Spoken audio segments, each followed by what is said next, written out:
Langit Lampung siang itu mendung, seakan ikut merasakan muramnya suasana di Terminal Raja Basa. Dulu tempat ini ramai dengan tawa para sopir, pedagang nasi bungkus, dan para kernet yang saling bercanda sambil menunggu penumpang. Kini, semuanya berubah. Aroma ketakutan tercium lebih tajam dari asap knalpot bas yang menderu.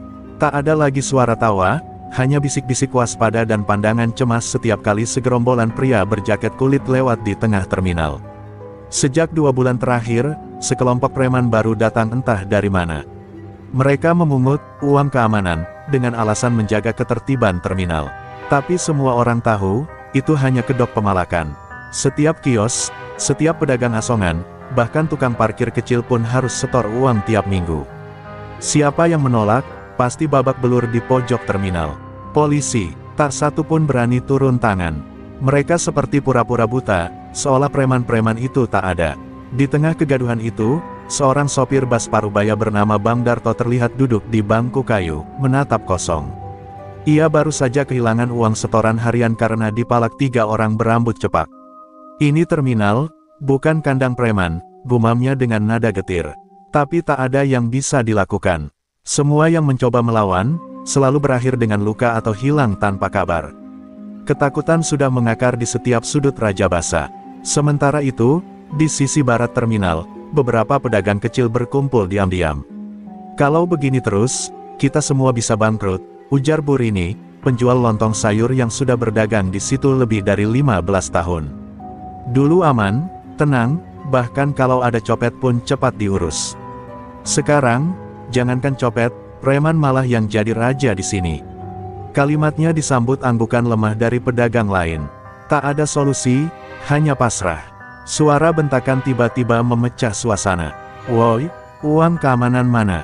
teriak seorang preman berbadan kekar bernama Rambo, sambil menendang gerobak minuman ringan.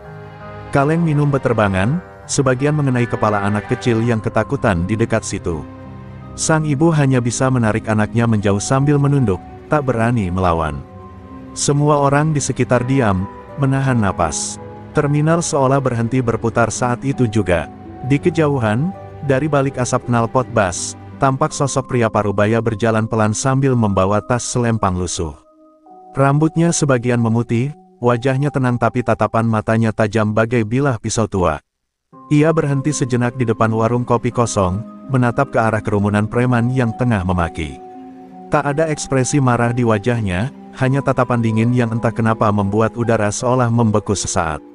Pria itu bernama Pak Darsa. Ia baru tiba di terminal pagi itu, katanya hendak membuka warung kecil di pojok barat. Orang-orang tak peduli, mengira ia hanya perantau tua yang mencari penghidupan. Namun, bagi mereka yang peka, ada sesuatu yang aneh dalam caranya menatap, terlalu tenang untuk seorang baru, terlalu tenang untuk berada di tengah sarang preman. Bahkan Rambo, preman yang paling bengis di terminal, sempat menoleh ke arahnya dengan raut heran. Mata Darsa menatap ke arah Rambo yang masih menendang gerobak. Ia tak bicara sepatah kata pun, hanya menatap. Tapi tatapan itu, cukup untuk membuat dada Rambo tiba-tiba sesak tanpa sebab. Ia mengumpat pelan lalu pergi dengan wajah kesal. Tak ada yang menyadari bahwa hari itu, sesuatu yang besar baru saja dimulai. Sebuah bayangan lama, yang pernah menghilang dari Lampung bertahun-tahun, kini perlahan bangkit kembali, dalam wujud seorang pria Parubaya yang tampak biasa-biasa saja. Keesokan paginya, kabut tipis menyelimuti terminal Raja Basa. Udara dingin membawa aroma kopi hitam dan solar yang menyatu di udara, khas terminal pagi hari. Di pojok barat, warung sederhana dengan papan bertuliskan, "Warung Kopi Darsa," mulai buka. Pria Parubaya itu tampak sibuk menyusun gelas, menjerang air, dan menata beberapa gorengan di nampan seng yang sudah berkarat.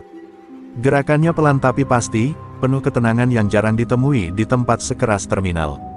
Para sopir mulai berdatangan. Awalnya mereka hanya sekadar lewat, tapi aroma kopi buatan Darsa menarik perhatian. Beberapa berhenti, mencoba menyeruput. "Kopinya enak, Pak, rasanya beda," kata seorang sopir muda sambil tersenyum kecil. Darsa hanya mengangguk pelan, tak banyak bicara. Tapi matanya menatap setiap wajah dengan tajam, seolah sedang menilai sesuatu yang tak terlihat. Dari tatapan itu, ia tahu siapa yang jujur, siapa yang takut, dan siapa yang haus kekuasaan. Menjelang siang, suara gaduh kembali terdengar. 3 orang preman datang dengan gaya angkuh, membawa tongkat besi dan rokok terselip di telinga. Mereka langsung mendekat ke warung Darsa tanpa permisi. Baru buka, "Ya, Pak Tua. Di sini ada aturan. Kalau mau aman, bayar uang keamanan tiap minggu." 100.000 cukup, kata salah satu dengan nada sinis. Orang-orang yang sedang minum kopi menunduk. Mereka tahu, tak ada yang bisa melawan preman di terminal itu. Namun, Darsa tidak bergeming. Ia hanya menatap mereka sejenak, lalu melanjutkan menuang kopi ke gelas. "Kopi dulu, Nak. Nanti kita bicara pelan-pelan," ucapnya tenang. Preman itu tertawa terbahak-bahak. "Wah, si kakek ngajarin gue sopan santun nih," teriaknya, lalu menyambar gelas kopi dan menumpahkannya ke meja. Tapi sebelum air panas itu jatuh ke tangan Darsa, pria parubaya itu sudah lebih dulu bergerak cepat, nyaris tak terlihat. Tangan kirinya menahan pergelangan preman itu, sementara tangan kanannya menekan urat di lehernya. Seketika si preman terdiam, matanya melotot kesakitan. Darsa melepasnya pelan-pelan. "Aku sudah tua, tapi jangan kira aku buta," katanya datar, suaranya dalam dan dingin seperti malam tanpa bintang. 2 preman lain yang melihat kejadian itu refleks mundur.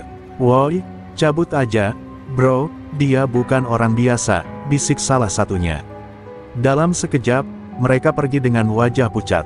Beberapa sopir yang melihat kejadian itu hanya terdiam, antara kagum dan takut. Tak ada yang berani menanyakan siapa sebenarnya pria itu. Setelah suasana tenang, Darsa kembali ke kursinya, menyalakan rokok kretek tua. Asapnya membubung pelan, menyatu dengan udara yang mulai panas. "Terminal ini dulu aman," gumamnya lirih. "Sekarang malah jadi kandang serigala." Kalimat itu terdengar samar, namun cukup untuk membuat beberapa orang yang masih duduk di warung itu saling berpandangan. Ada aura aneh di sekitar Darsa, bukan aura jahat, tapi aura seseorang yang pernah hidup di dunia yang lebih gelap dari ini. Menjelang sore, kabar tentang kakek yang berani melawan preman menyebar cepat di seluruh terminal. Ada yang kagum, ada yang takut, ada pula yang penasaran. Tapi satu hal pasti, kehadiran Darsa mengguncang keseimbangan di antara para preman. Bagi mereka, pria tua itu hanyalah orang asing yang berani menantang arus, dan setiap orang yang berani melawan pasti akan menyesal. Mereka belum tahu, bahwa pria yang tampak sederhana itu pernah menjadi bayangan paling mematikan di jalanan Lampung. Malam itu, di sudut terminal yang gelap, Darsa duduk sendirian sambil menatap sebatang pisau kecil tua yang disimpannya di bawah meja. Pisau itu berkarat, tapi masih tajam. "Kau masih ingat darah siapa yang pernah menempel di ujungmu dulu?" "Iya," gumamnya pelan, suaranya serak oleh masa lalu. Di luar, suara hujan turun perlahan, membasahi tanah dan seolah menyucikan terminal dari dosa lamanya. Tapi malam itu, satu hal pasti, badai baru sedang menuju terminal Rajabasa. Malam turun dengan cepat di terminal Rajabasa. Hujan yang sejak sore mengguyur perlahan berubah menjadi gerimis halus. Lampu-lampu redup memantulkan bayangan panjang di aspal yang basah, menciptakan suasana yang seolah menahan napas. Di tengah sepinya malam, hanya terdengar suara bas jarak jauh yang datang dan pergi, serta gesekan seng warung-warung yang tertiup angin. Terminal itu seperti hidup, tapi dalam diam yang menegangkan. 3 preman yang siangnya diusir oleh Darsa kini berkumpul di belakang gudang kosong. Wajah mereka tegang, bukan karena takut, tapi karena gengsi mereka diinjak oleh seorang tua. Dia pikir siapa dia, cuma kakek penjual kopi mau sok jagoan. Geram Roni, pemimpin kecil mereka. Ia menggenggam pisau lipat sambil menatap 2 temannya. "Malam ini kita kasih pelajaran. Biar besok gak ada lagi orang tua sok pahlawan di terminal ini." Mereka sepakat, dan mulai berjalan dalam kegelapan menuju warung Darsa. Warung kecil itu sudah tutup. Hanya lampu gantung kuning redup yang masih menyala di dalam, menyorot bayangan kursi dan meja kayu. Hujan makin deras. Ketika langkah kaki para preman mendekat, suara petir menggema, membuat suasana semakin mencekam. "Kakek sialan itu pasti udah tidur. Kita dobrak aja pintunya," kata salah satu dengan nada bergetar. Tapi sebelum mereka sempat menyentuh gagang pintu, suara berat terdengar dari balik kegelapan. "Kau yakin mau dobrak pintu orang yang siap menunggu?" Suara itu dalam, tenang, tapi mematikan. Dari belakang mereka, muncul sosok Darsa, berdiri tanpa payung di bawah hujan. Bajunya basah kuyup, tapi matanya tajam menembus kegelapan. Di tangannya tergenggam tongkat kayu panjang, entah dari mana ia mendapatkannya. 3 preman itu spontan mundur setapak. Lo ngapain di sini? Tanya Roni tergagap. Darsa melangkah perlahan, matanya tak lepas dari mereka. Kalian bilang terminal ini wilayah kalian. Tapi yang kalian jaga cuma ketakutan orang kecil, ujarnya lirih. Sekarang, aku yang akan menjaga tempat ini. Selesai bicara, ia bergerak secepat kilat. Tongkat kayu di tangannya menghantam dada Roni, membuatnya terlempar ke tumpukan kardus.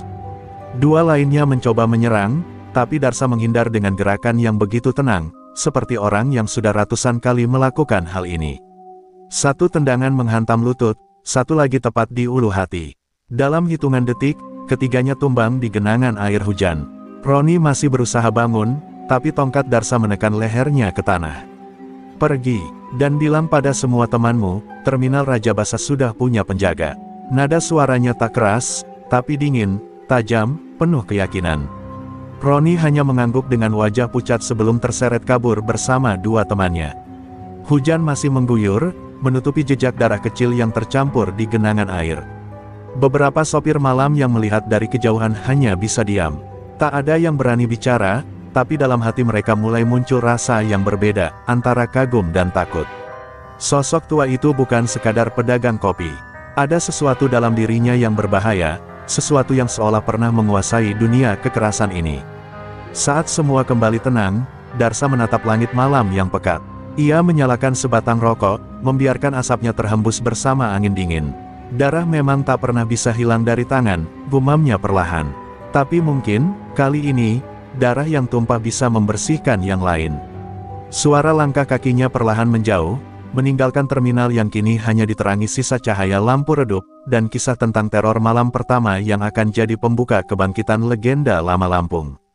Pagi hari di terminal Raja Basa terasa berbeda. Kabut yang biasanya menandakan kesibukan, kini disertai bisik-bisik yang menegangkan. Para sopir bas yang baru datang dari perjalanan malam duduk bergerombol di warung, membicarakan kejadian aneh semalam.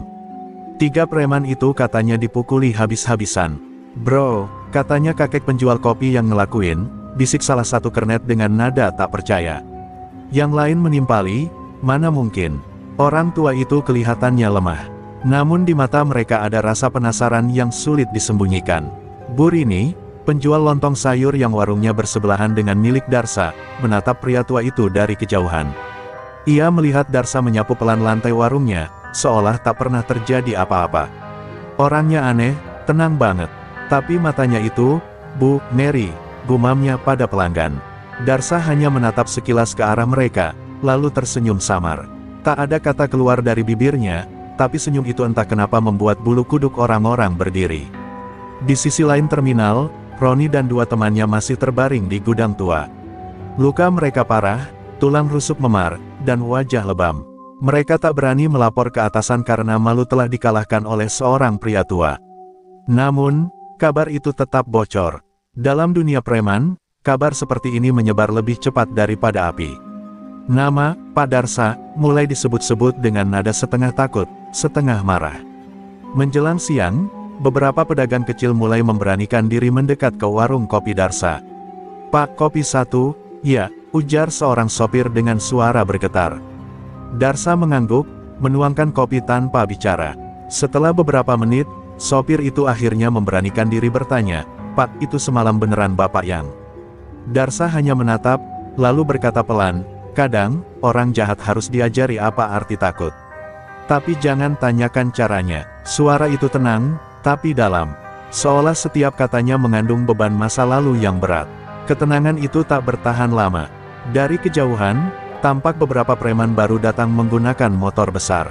Mereka memakai jaket seragam dengan tulisan, Serigala Selatan. Mereka bukan preman biasa, mereka bagian dari kelompok besar yang menguasai Lampung bagian selatan. Katanya di sini ada yang berani ngelawan anak-anak kita, ucap salah satu dari mereka dengan nada dingin. Para sopir dan pedagang langsung diam, suasana mendadak beku. Rombongan itu berjalan melewati kios-kios, menatap tajam setiap orang yang mereka lewati. Saat tiba di depan warung Darsa, pemimpin mereka yang bernama Bagas Serigala menatap papan nama kayu tua bertuliskan, Warung Kopi Darsa. Ia menyeringai sinis. Nama yang bagus untuk kuburan, katanya pelan. Tapi saat pandangannya bertemu dengan mata Darsa, senyum itu perlahan memudar. Ada sesuatu di sana, sesuatu yang membuatnya tak nyaman. Seolah dua dunia kelam sedang saling mengenali. Setelah Bagas pergi, terminal kembali bergeming. Orang-orang mulai sadar bahwa badai baru akan datang. Para sopir bicara dengan nada rendah, kalau itu beneran kelompok Serigala Selatan, bisa gawat, Pak. Tapi Darsa hanya diam, menatap secangkir kopinya yang tinggal setengah. Asapnya menari di udara, seolah membentuk bayangan wajah dari masa lalu. Serigala Selatan, rupanya waktu belum benar-benar selesai dengan aku, gumamnya lirih, hampir tak terdengar. Sore itu, langit Lampung berubah gelap lebih cepat dari biasanya. Angin bertiup kencang, membuat bendera terminal berkibar liar. Para pedagang buru-buru menutup lapak, tapi warung Darsa tetap buka. Di sana, pria tua itu duduk sendirian, menatap hujan yang turun deras. Matanya tak sekadar menatap air, tapi seolah menembus waktu, kembali ke masa ketika namanya dulu membuat preman-preman Lampung gemetar, Darsa Hitam, sang bayangan yang pernah memimpin geng paling ditakuti di tanah itu. Hujan semalam meninggalkan genangan besar di pelataran terminal Rajabasa. Pagi itu, langit tampak suram, seperti menandai datangnya sesuatu yang lebih gelap dari sekadar badai. Di tengah kesibukan sopir bus yang sedang memanaskan mesin, terdengar deru motor besar datang beriringan. Knalpotnya memekakkan telinga, membuat orang-orang spontan menyingkir. Dari rombongan itu, turun seorang pria berbadan tegap, berjaket kulit hitam, dengan tato serigala mencakar di lengan kirinya. Dialah Bagas Serigala, sosok yang baru mengambil alih kekuasaan di Lampung Selatan. Bagas berjalan perlahan ke arah tengah terminal. Setiap langkahnya menimbulkan getaran ketakutan. Ia dikenal kejam dan tak segan membunuh orang hanya karena urusan kecil. Terminal ini sekarang wilayah gue, ucapnya lantang, membuat semua pandangan tertuju padanya. Siapapun yang berani sok jago, akan gue kirim ke liang lahat. Suaranya menggema di antara deru bas dan hujan yang baru berhenti. Para pedagang dan sopir menunduk, tak ada yang berani menatap wajahnya. Di warung pojok, Darsa duduk tenang, memandangi Bagas dari balik asap rokoknya. Ia tak berkata apapun, hanya memperhatikan setiap gerak dan kata pria itu. Tatapan mereka sempat bertemu sejenak, dua mata yang saling mengukur, seperti dua binatang buas yang tahu bahwa mereka akan saling menerkam cepat atau lambat.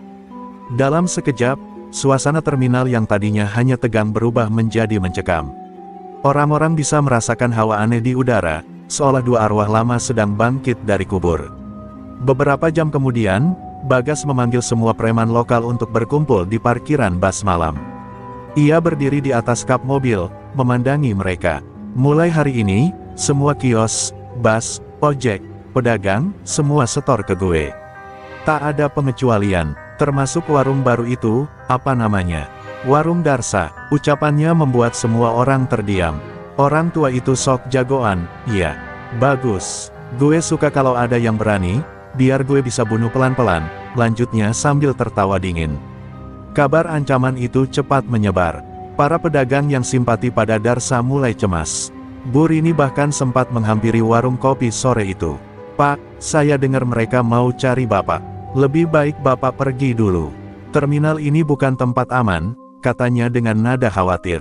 Darsa hanya tersenyum tipis, menatap gelas kopinya yang berasap. Yang mencari ribut akan selalu menemukan apa yang mereka cari, Bu. Saya sudah lama berhenti lari, jawabnya tenang. Kalimat sederhana itu membuat Bu Rini tercekat.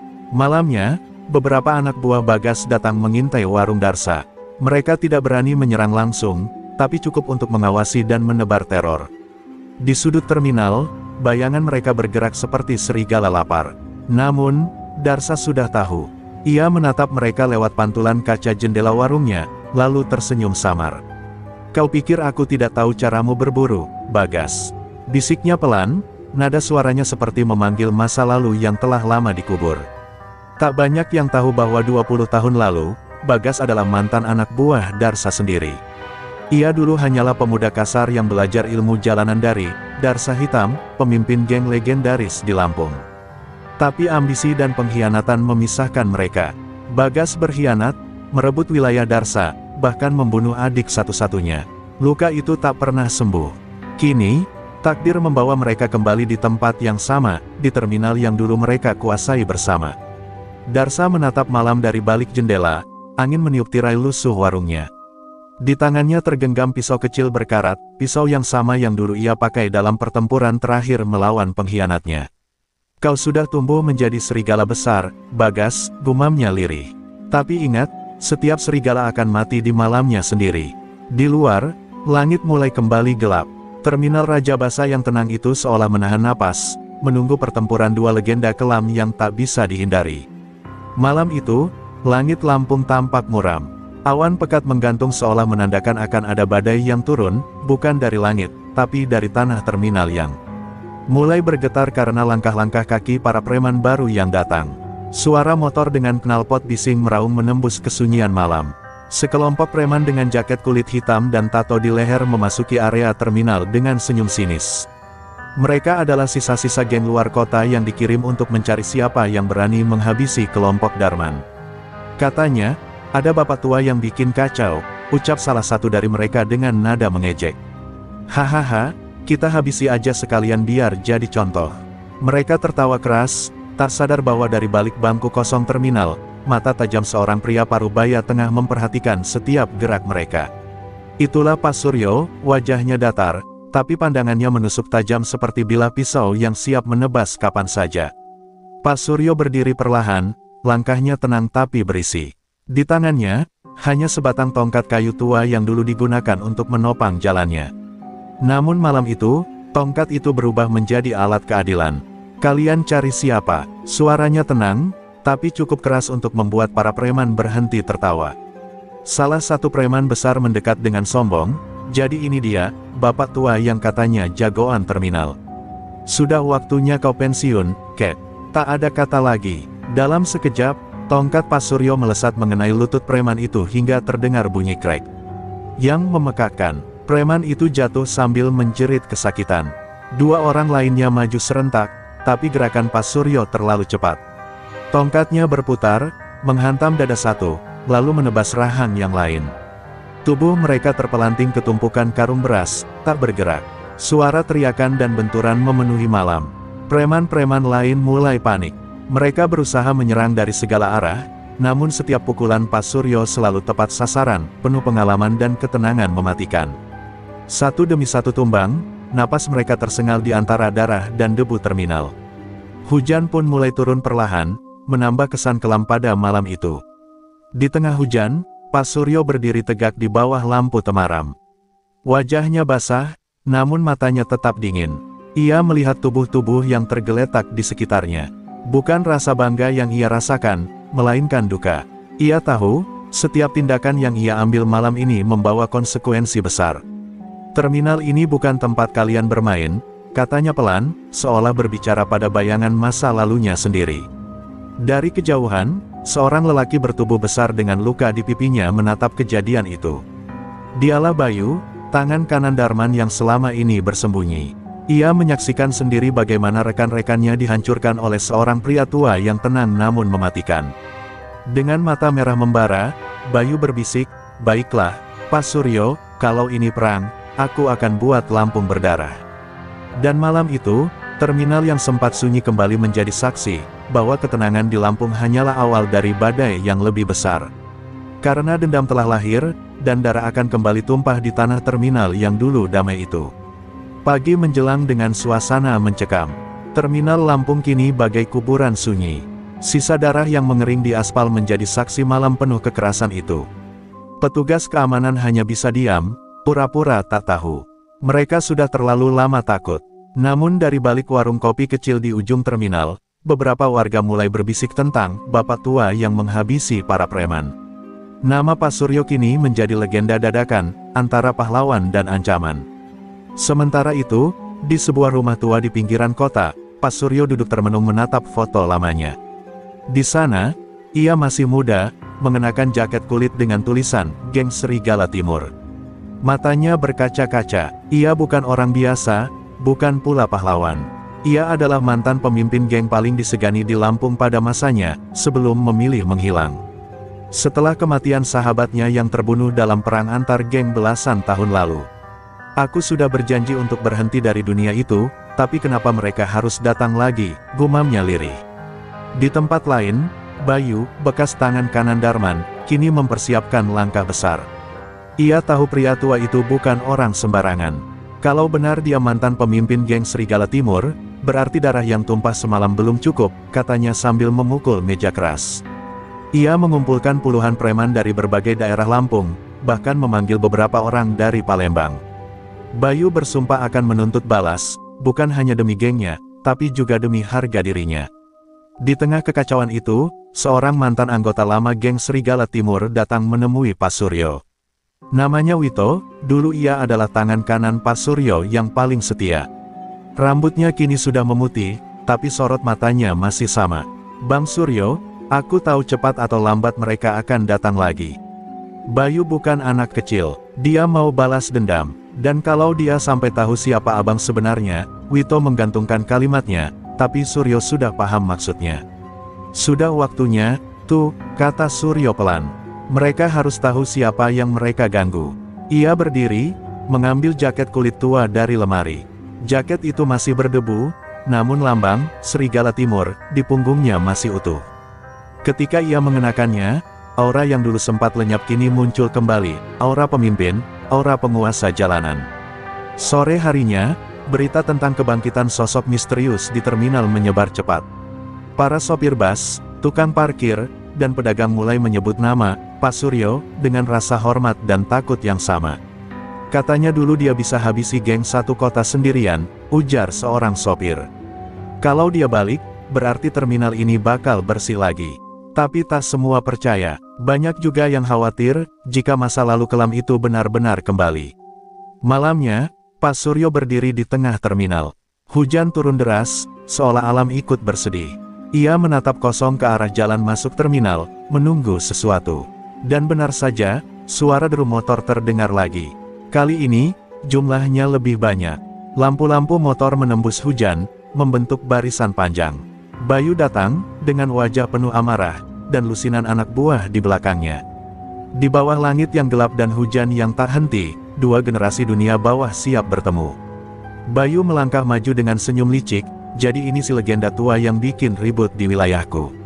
Suryo tidak menjawab, ia hanya menggenggam tongkat kayunya lebih erat. Karena malam itu, darah masa lalu siap menagih janji. Dan perang di terminal Lampung pun siap dimulai kembali. Hujan deras mengguyur terminal Lampung malam itu. Air menetes dari atap seng yang berderak di terpa angin, menciptakan irama mencekam yang menyatu dengan deru motor geng Bayu yang mengitari area terminal. Lampu-lampu kendaraan menyorot ke satu titik, tempat seorang pria parubaya berdiri tegak tanpa gentar. Pak Suryo, dengan jaket kulit lamanya yang kini kembali ia kenakan, menatap lurus ke arah puluhan preman yang berdiri di hadapannya. Di matanya, tak ada sedikit pun rasa takut, hanya ketenangan yang mengandung bara masa lalu.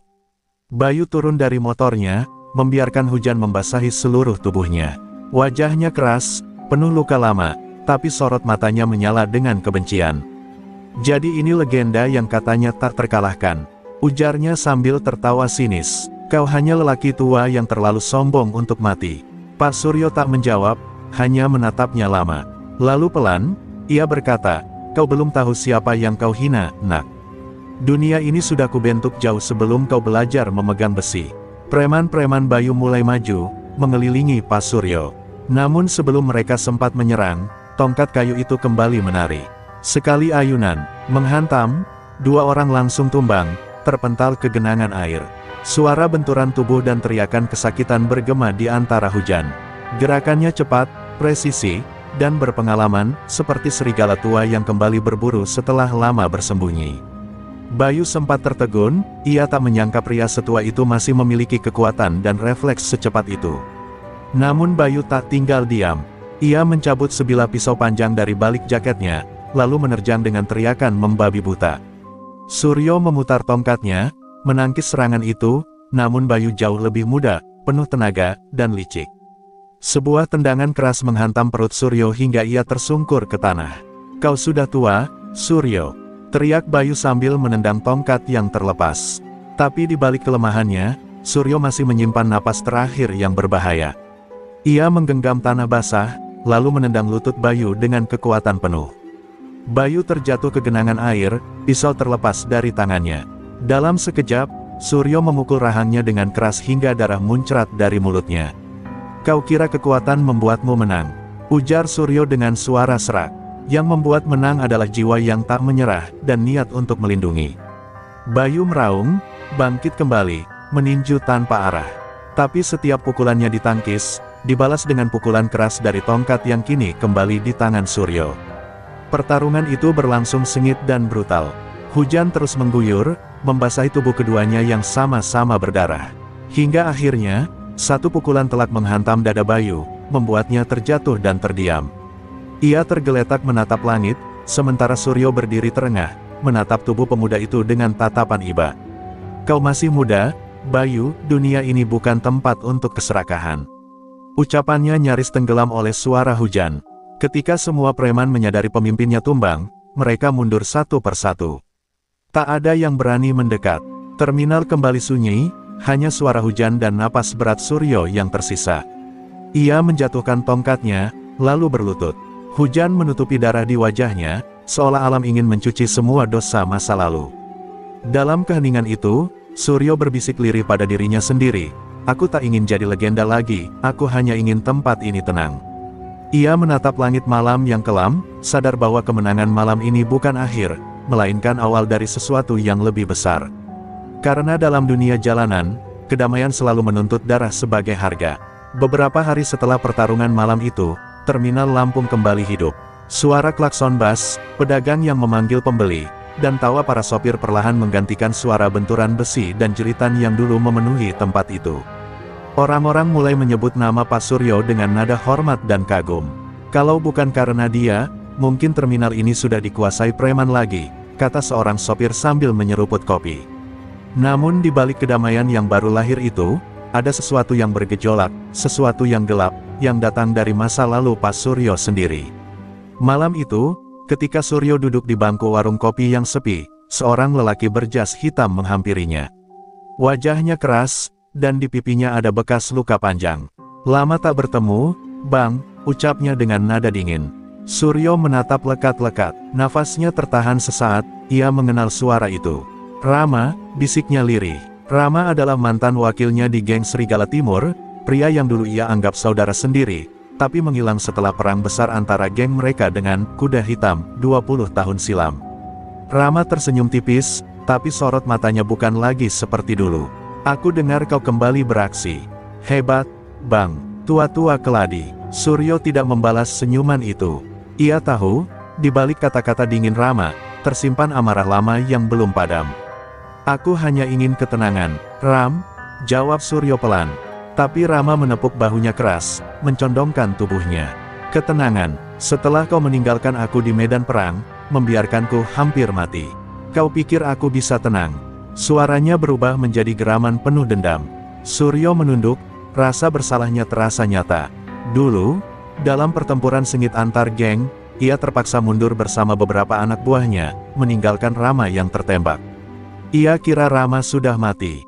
Sejak saat itu, ia berhenti dari dunia gelap dan berjanji menebus dosanya dengan menjaga keamanan di terminal ini. Tapi kini, masa lalu itu datang menagih. "Kalau kau ingin balas dendam, lakukan padaku, jangan libatkan orang lain," kata Suryo dengan nada tegas. Namun Rama hanya tertawa. "Aku tidak sepicik itu, Bang. Tapi lihatlah nanti, mereka semua akan tahu siapa penguasa sebenarnya di Lampung ini." Ia berjalan pergi meninggalkan Suryo, meninggalkan aroma ketegangan yang pekat di udara malam. Dari kejauhan, dua mobil hitam tampak menunggu. Di dalamnya, beberapa wajah asing dengan tatapan tajam, bukan preman jalanan biasa, tapi orang-orang terlatih. Suryo tahu, ini bukan ancaman kecil. Rama telah berubah menjadi sesuatu yang jauh lebih berbahaya. Malam itu Suryo tidak bisa tidur. Ia duduk di depan rumah, menatap tongkat kayu yang kini mulai retak. "Rama, dulu aku selamat karena menghindari perang, tapi mungkin sekarang aku harus menutup semuanya," gumamnya dalam hati.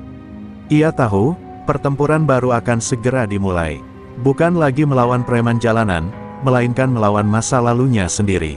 Keesokan paginya, kabar mulai menyebar bahwa ada kelompok misterius yang mulai memungut uang keamanan lagi di terminal-terminal sekitar Lampung. Gayanya berbeda, rapi, disiplin, dan terkoordinasi. Beberapa warga mulai resah. Nama Pak Suryo kembali dipanggil. Mereka butuh sosok itu lagi. Tapi kali ini, Suryo hanya diam. Ia tahu siapa dalang di balik semua ini, dan ia tahu, pertarungan yang akan datang bukan sekadar mempertahankan terminal, tapi mempertaruhkan jiwanya sendiri. Sementara itu, dari atap gedung kosong di seberang terminal, Rama berdiri menatap ke arah tempat itu sambil menyalakan rokok. "Kau pernah jadi rajaku, Bang Suryo," katanya pelan, senyumnya dingin seperti racun. "Sekarang waktunya aku rebut tahtamu." Asap rokoknya melayang bersama angin malam, membawa aroma perang yang sebentar lagi akan menyelimuti Lampung sekali lagi. Pagi itu, suasana terminal Lampung yang sempat tenang mendadak berubah mencekam. Sejumlah pedagang mendapati lapak mereka dirusak, uang hasil dagangan diambil paksa oleh sekelompok pria berbaju hitam dengan logo aneh di dada mereka, seekor serigala bermahkota. "Kami dari Serigala Baru, mulai hari ini, terminal ini di bawah perlindungan kami," ucap salah satu pria dengan nada mengancam. Tak ada yang berani melawan. Orang-orang hanya bisa pasrah. Tapi di mata mereka, ada satu nama yang mereka harapkan muncul, Pak Suryo. Namun, pria parubaya itu tidak muncul. Sejak pertemuannya dengan Rama malam itu, ia menghilang dari terminal. Banyak yang bilang ia pergi, tapi ada juga yang yakin ia hanya menunggu waktu yang tepat. Di rumah tuanya, Suryo duduk sendirian menatap tongkat kayu yang kini terbelah dua. Di atas meja, terbuka surat tua yang bertuliskan nama-nama anggota lama geng Serigala Timur. Sebagian besar sudah meninggal, sisanya entah kemana. Mereka semua sudah tak ada, tapi yang satu ini kembali untuk membakar semuanya, gumamnya lirih. Sementara itu, Rama bergerak cepat. Ia tak hanya menguasai terminal, tapi juga merambah ke pelabuhan dan pasar sekitar. Setiap hari, kabar tentang pemalakan dan intimidasi baru terus terdengar. Para sopir bus mulai takut beroperasi. Terminal yang dulu hidup kini kembali diliputi ketakutan. Rama sengaja melakukan itu, bukan sekadar untuk uang, tapi untuk menantang Suryo keluar dari persembunyiannya. "Aku tahu kau melihat semuanya, Bang," ujar Rama sambil menatap ke arah kamera CCTV yang sengaja ia pasang di terminal. "Ayo keluar, aku ingin lihat apakah serigala tua masih bisa menggigit." Malamnya, terminal berubah menjadi neraka kecil. Kelompok Rama membakar dua bus dan memukuli tukang parkir yang mencoba melawan. Teriakan dan jeritan menggema di tengah hujan ringan yang turun. Seorang bocah kecil menangis di pelukan ibunya sambil berteriak, "Panggil Pak Suryo. Tolong panggil dia." Suara itu seakan menembus dinding hati Suryo yang sedang duduk di rumahnya. Ia menutup matanya rapat-rapat, menahan gejolak di dadanya. "Kau tidak bisa diam terus, Sur," suara hati kecilnya bergema. "Kalau bukan kau yang melindungi mereka, siapa lagi?" Di saat yang sama, Wito, sahabat lamanya, datang dengan napas terengah. "Bang, mereka sudah mulai membakar terminal. Rama sudah kelewatan," katanya dengan suara gemetar. Suryo berdiri perlahan. Ia menatap hujan di luar jendela, lalu mengambil jaket kulit lamanya yang tergantung di kursi. Di matanya, ada ketenangan yang menakutkan. "Aku sudah mencoba damai, tuh. Tapi kalau kedamaian harus ditegakkan dengan darah, maka biarlah darahku yang pertama tumpah," ujarnya sambil melangkah keluar rumah. Langkahnya tenang, tapi penuh wibawa. Di bawah kilatan petir, bayangan tubuhnya tampak kokoh dan berkarisma, seperti sosok yang lahir dari masa lalu untuk menegakkan keadilan dengan caranya sendiri. Wito mengikutinya, membawa sebatang besi panjang. "Kalau kau turun, aku juga turun, Bang," katanya tegas. Suryo hanya menepuk bahunya dan tersenyum tipis. "Kita sudah tua, tuh, tapi mungkin dunia ini masih butuh sedikit ketegasan dari generasi lama." Ketika malam semakin larut, suara motor-motor bergema di kejauhan. Bayangan para anggota Serigala Baru berkeliaran di area terminal, tertawa keras, mabuk kemenangan. Tapi mereka tidak tahu, badai sesungguhnya sedang datang. Di ujung jalan terminal, sosok Suryo berjalan perlahan, langkahnya mantap meski diguyur hujan. Tongkat barunya, potongan besi dari pagar rumahnya, menggantikan tongkat kayu lamanya.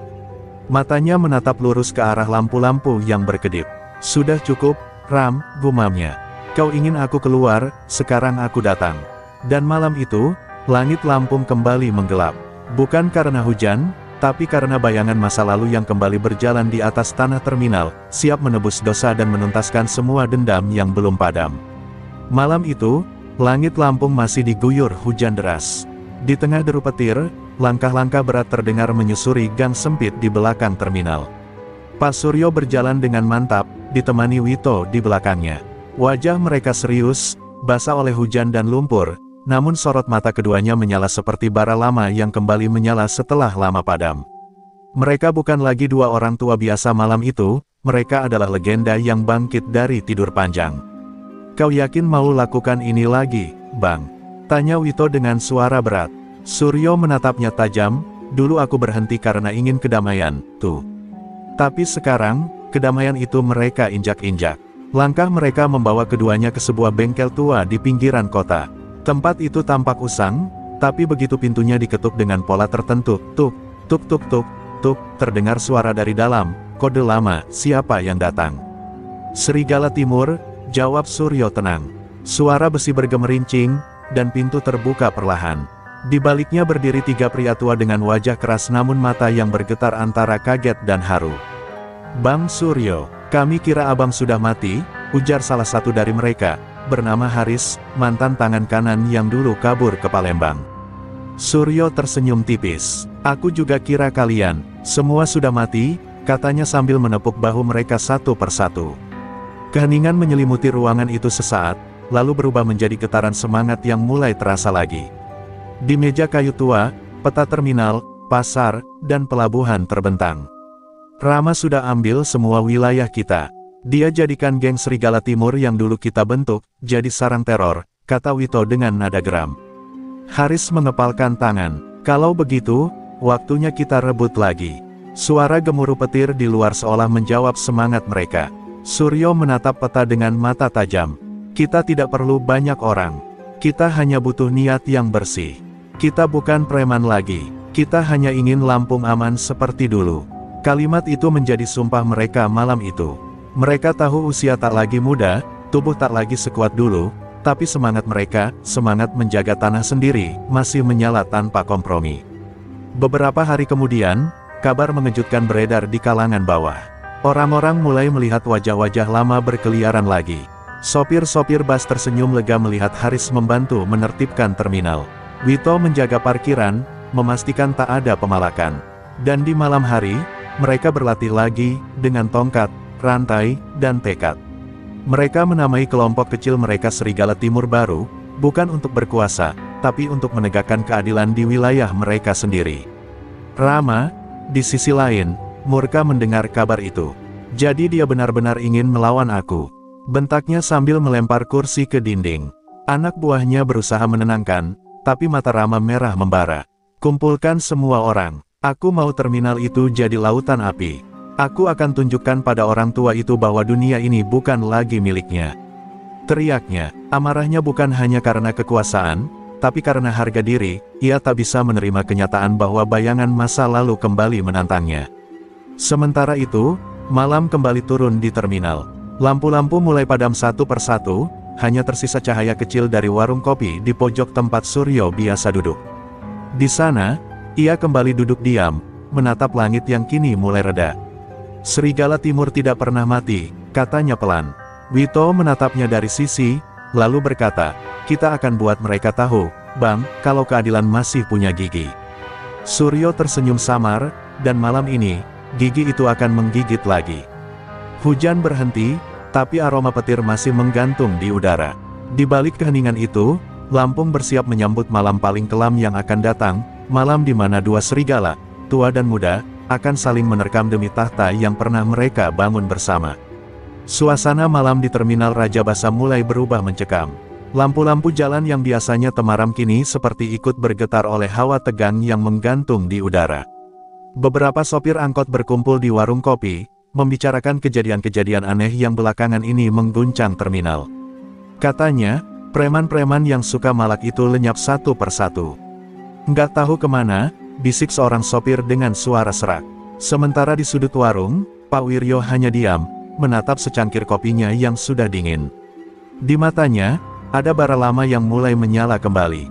Sejak kejadian pemalakan besar minggu lalu, di mana para sopir dipukul dan diperas, Pak Wiryo mulai kehilangan kesabarannya. Ia yang selama ini menahan diri, kini mulai memantapkan tekad.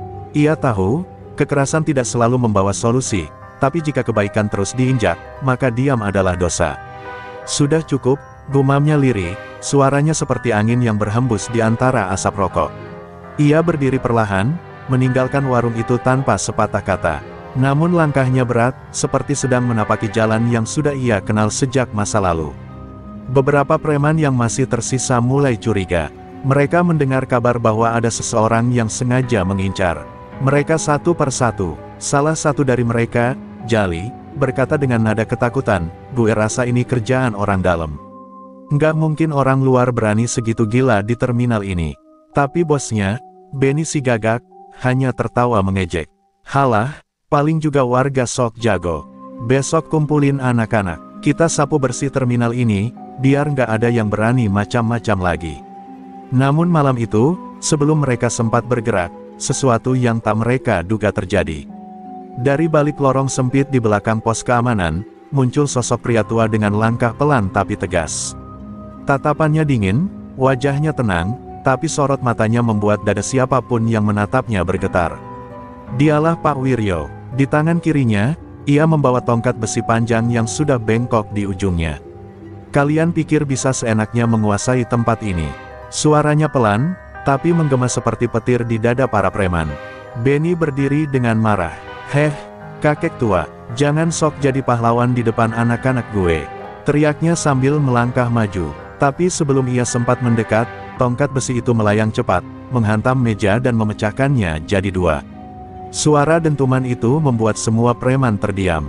Tidak ada yang menyangka, tenaga seorang pria parubaya bisa sekuat itu. "Kalian semua sudah kelewatan," ujar Pak Wiryo lirih. "Kalian pikir aku lupa siapa aku dulu?" Dalam sekejap, suasana berubah menjadi kekacauan. Para preman berusaha menyerang, tapi langkah Pak Wiryo begitu cepat dan presisi. Ia menangkis, memukul, dan menghindar dengan gerakan yang seperti telah terlatih selama bertahun-tahun. Satu demi satu tumbang, suara pukulan logam dan jeritan memenuhi malam. Tak ada yang bisa menandingi ketenangan dan ketepatan serangannya. Di matanya, tak ada amarah, hanya tekad untuk memulihkan kehormatan tempat yang ia cintai. Ketika debu mulai reda, hanya Benny yang masih tersisa. Ia tersungkur di tanah, darah menetes di bibirnya. "Siapa lo sebenarnya?" tanyanya dengan suara gemetar. Pak Wiryo menatapnya lama, lalu menjawab datar, "Dulu, orang memanggilku Wiryo Bajra, pemimpin Bajra Hitam. Geng yang dulu kalian semua takuti." Benny ternganga tak percaya. Nama itu adalah legenda lama di dunia bawah Lampung, nama yang sudah lama dianggap hanya mitos. Pak Wiryo menatap tubuh-tubuh preman yang bergelimpangan di tanah. Hatinya berat, bukan karena rasa bersalah, tapi karena harus mengulang masa kelam yang ingin ia tinggalkan. Ia tahu, ini baru permulaan. Akan ada yang datang mencari, akan ada yang menantang lagi. Tapi malam itu, untuk pertama kalinya dalam waktu lama, terminal Rajabasa kembali tenang.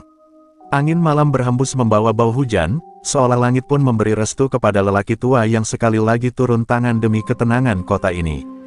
Keesokan paginya, terminal Rajabasa kembali ramai seperti biasa, namun ada hawa berbeda yang terasa di udara.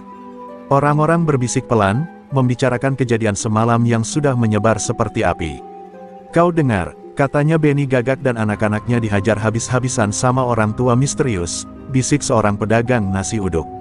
"Iya, tapi anehnya nggak ada yang lihat jelas mukanya. Cuma katanya dia bawa tongkat besi," sahut yang lain. Sementara itu, di warung kopi yang sama seperti malam sebelumnya, Pak Wiryo duduk diam, menikmati kopi hitamnya. Ia hanya menatap lalu lalang orang di terminal dengan pandangan tenang, seolah tak pernah terjadi apa-apa. Namun ketenangan itu tak bertahan lama. Dari luar kota, kabar kekalahan geng Benny gagak sampai ke telinga kelompok preman lain, geng Topan Barat, yang selama ini dikenal haus kekuasaan. Pemimpinnya, seorang pria bertubuh besar bernama Rendra, merasa ini kesempatan emas. "Kalau Bajra Hitam beneran bangkit lagi, gua yang bakal jatuhin mereka kali ini," ujarnya dengan nada sombong. Ia tak tahu bahwa nama Bajra Hitam bukan sekadar geng biasa, melainkan simbol keadilan jalanan yang pernah menguasai seluruh Lampung 3 dekade lalu. Sore itu, Rendra dan belasan anak buahnya tiba di terminal. Mereka langsung membuat keonaran, membalikkan meja pedagang, memukul sopir, dan memalak pengunjung. Mulai hari ini, keamanan di terminal ini di bawah gue. Siapa yang nolak, siap-siap dihajar. Teriak Rendra. Orang-orang berlarian ketakutan. Suasana yang baru saja damai kembali berubah menjadi neraka kecil. Dari kejauhan, Pak Wiryo melihat semua itu dengan rahangnya mengeras. Ia tahu, jika ia diam kali ini, maka semua pengorbanan semalam akan sia-sia. Dengan langkah pelan tapi tegas, Pak Wiryo berjalan ke tengah kerumunan. Suara tongkat besinya yang menjejak aspal membuat semua orang menoleh. "Kau pemimpinnya?" tanya Wiryo dingin sambil menatap Rendra. Preman besar itu menatap balik dengan tawa mengejek. "Hahaha, jadi lo yang katanya ngelumpuhin si Gagak. Gua pikir lebih serem dari ini, ternyata cuma kakek renta." Ia meludah ke tanah, menantang. Tapi sebelum tawa itu sempat reda, tongkat besi Wiryo menamparkan pipinya begitu cepat hingga tubuh besar itu terlempar 2 meter. Suara tulang retak terdengar jelas. Mulai sekarang, tidak ada lagi yang berani menodai terminal ini. Suara Pak Wiryo menggema keras. Para preman lain mencoba menyerang, tapi hasilnya sama. Dalam hitungan menit, mereka bergelimpangan, mengerang di atas tanah. Gerakan Pak Wiryo seperti badai yang tak bisa dihentikan, setiap pukulan, setiap langkah, memiliki tujuan. Orang-orang yang menyaksikan mulai bersorak, bukan karena keganasan, tapi karena mereka melihat harapan. Terminal Raja Basa seolah kembali punya pelindungnya. Setelah pertempuran itu, Wiryo berjalan pergi tanpa berkata apapun. Ia tahu, tindakannya akan membawa perhatian besar, baik dari polisi, maupun dari dunia hitam yang pernah ia tinggalkan. Malam itu, di rumah sederhananya di pinggiran kota, ia menatap foto lamanya bersama para anggota Bajra Hitam. "Kalian semua udah pergi, tapi aku masih di sini, menjaga tempat ini," gumamnya lirih, meneteskan air mata yang lama ia tahan. Di sisi lain kota, seseorang sedang menonton berita tentang kejadian itu di televisi kecil di sebuah gudang tua. Ia tersenyum samar. "Jadi, Wiryo masih hidup, dan masih bisa bertarung rupanya," katanya pelan. Wajahnya separuh tertutup bekas luka lama. Ia adalah Surya, mantan tangan kanan Bajra Hitam yang dulu berkhianat dan menyebabkan perpecahan geng itu. Kini, ia bertekad kembali ke Lampung, bukan untuk berdamai, melainkan untuk mengakhiri apa yang dulu belum selesai. Angin malam berhembus membawa hawa dingin yang aneh. Di langit, awan menggumpal seperti pertanda buruk. Terminal Raja Basa mungkin telah aman untuk sementara, tapi bayangan masa lalu Bajra Hitam mulai muncul kembali dari kegelapan. Dan Pak Wiryo tahu, badai yang sesungguhnya baru saja akan datang. Malam itu hujan turun deras membasahi kota Lampung. Di kejauhan, petir menyambar-nyambar, seolah menandakan sesuatu yang besar akan terjadi. Di sebuah rumah tua di pinggir terminal, Pak Wiryo duduk termenung di depan jendela. Suara hujan yang menimpa genting seperti beradu dengan pikiran-pikiran lamanya. Ia tahu seseorang sedang mencarinya. Ia bisa merasakannya, naluri lamanya sebagai pemimpin Bajra Hitam tak pernah benar-benar mati. "Surya," bisiknya lirih. Nama itu bagai duri lama yang tertanam di dadanya, pengkhianat yang dulu menghancurkan persaudaraan mereka dan menyebabkan banyak nyawa melayang. Sementara itu, di gudang tua di luar kota, Surya menyiapkan langkahnya. Rambutnya telah memutih sebagian, namun sorot matanya masih menyala tajam seperti dulu. Wiryo pikir dia bisa menebus masa lalu dengan jadi pahlawan di terminal. Katanya dingin sambil merakit pistol tuanya. Di belakangnya berdiri beberapa orang muda, mantan kriminal yang kini menjadi pengikut setianya. "Besok malam, kita rebut terminal itu. Aku ingin dia tahu, Bajra Hitam yang dulu bukan lagi miliknya," ucap Surya dengan nada penuh dendam. Keesokan harinya, kabar kedatangan kelompok baru menyebar cepat di kalangan sopir dan pedagang. Mereka gelisah, takut masa damai yang baru dirasakan akan hancur lagi. Katanya orang itu bekas temannya Pak Wiryo sendiri, bisik seorang penarik becak. "Kalau benar, berarti ini bukan cuma soal uang keamanan lagi, tapi perang lama yang belum selesai," sahut yang lain. Terminal kembali tegang. Semua orang menunggu, dengan rasa takut yang menyesakkan dada. Menjelang senja, Wiryo berjalan sendirian ke tengah terminal. Ia tahu Surya akan datang. Langit kelabu menambah berat langkahnya. "Aku tak ingin pertumpahan darah lagi," katanya pelan, seolah berbicara pada dirinya sendiri. Tapi di dalam hatinya, ia sadar, tak semua masa lalu bisa ditebus dengan kata maaf. Ia menggenggam tongkat besinya erat, menatap ke arah jalan utama yang mulai sepi. Lalu, Suara langkah kaki bergema dari kejauhan. 10 orang berjalan mendekat, dan di tengah mereka, berdiri sosok Surya dengan jaket hitam panjangnya. Lama tidak bertemu, saudara tua, kata Surya sambil tersenyum dingin. Wiryo hanya menatapnya tanpa ekspresi. Kau menghancurkan Bajra Hitam, Surya. Karena ambisimu, kita semua jadi musuh di mata dunia. Suara Wiryo dalam, bergetar menahan amarah. Surya hanya tertawa pelan. Aku menghancurkannya. Tidak, Wiryo. Aku menyelamatkan diriku dari pemimpin lemah yang takut dengan darah. Dunia ini bukan untuk orang berhati baik. Kata-kata itu seperti racun yang menetes perlahan di hati Wiryo. Pertemuan itu tak berlangsung lama sebelum semuanya berubah jadi amukan. Tongkat besi beradu dengan pisau lipat, suara logam berdering di udara. Petir menyambar di atas langit seolah menyaksikan dua legenda lama kembali bertarung setelah puluhan tahun. Wiryo bergerak cepat, tubuh tuanya masih lincah, tapi Surya juga bukan lawan mudah. Mereka saling menyerang dengan penuh emosi, kenangan lama bercampur dengan dendam. Setiap pukulan bukan hanya serangan fisik, tapi juga ledakan dari masa lalu yang penuh luka dan pengkhianatan. Saat duel memuncak, hujan makin deras. Darah bercampur air, membasahi tanah terminal. Surya terhuyung, namun tetap memaksakan diri untuk menyerang. Kau pikir bisa bersih dari dosa, Wiryo?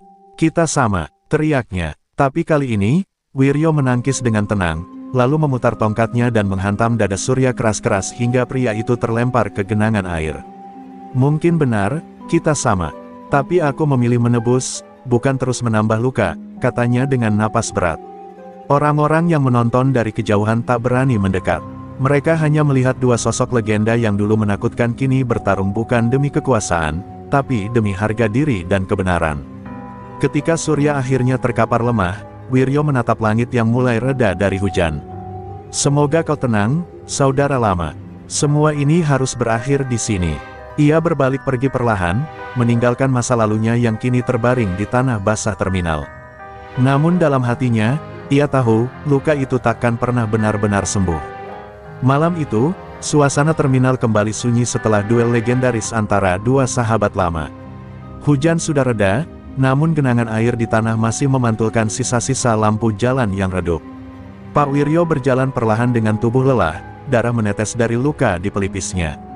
Setiap langkahnya terasa berat, seolah tanah yang ia pijak menahan kenangan masa lalu yang enggan dilepas. Ia tahu, pertarungan dengan Surya bukan hanya soal dendam, tapi juga tentang menutup lembaran kelam yang selama ini membayanginya. Di balik terminal, beberapa orang warga mulai mendekat perlahan. Mereka melihat tubuh Surya terkapar di tanah dengan dada yang naik turun lemah. Bantu dia, ujar Wiryo lirih. Meskipun Surya telah menjadi lawan, di hatinya masih ada sisa rasa persaudaraan yang tak bisa ia hapus begitu saja. Dua orang pemuda berlari mencari bantuan, sementara Wiryo berlutut di samping tubuh sahabat lamanya itu. Kau masih keras kepala seperti dulu, katanya sambil tersenyum pahit. Surya membuka matanya perlahan, menatap Wiryo dengan tatapan samar. Wiryo, suaranya serak, lemah. Ternyata, kau masih seperti dulu. Enggak berubah. Ia terbatuk, darah mengalir di sudut bibirnya.